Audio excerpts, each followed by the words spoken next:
विधानसभा सीटों में बीजेपी के रुझानों में वापसी होती दिख रही है।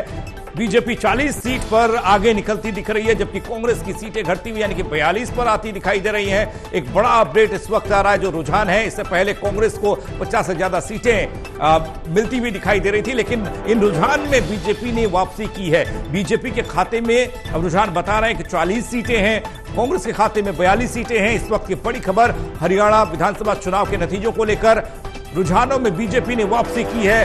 बीजेपी 40 सीट पर, कांग्रेस 42 पर, इनेलो बीएसपी गठबंधन 1 सीट पर, 7 पर अदर हैं। रुझान में कांग्रेस को 42 सीट यानी कि सीधे सीधे जो 50 से 52 सीटें कांग्रेस को इससे पहले रुझान बता रहे थे, कांग्रेस के खाते में जाती हुई दिख रही थी, वो 10 सीटें कम हुई हैं। बीजेपी को फायदा 10 सीटों का रुझानों में होता हुआ दिख रहा है। दिविंद कथुरिया जुड़ रहे हैं हमारे साथ। दिविंद, एक बड़ा फेरबदल होता हुआ रुझान में दिखाई दे रहा है। बीजेपी वापसी करती हुई रुझान में दिखाई दे रही है। बीजेपी 40, कांग्रेस 42। 2 घंटे होने को हैं। इन 2 घंटों में डेढ़ जैसे बहुत तेजी से आगे बढ़ रही थी, लेकिन अब ये बैकिंग शुरू नजर आ रही है। आप देखिए, जो 53 पर कांग्रेस थी 42 पर आ गई और बीजेपी लगातार बढ़ रही है।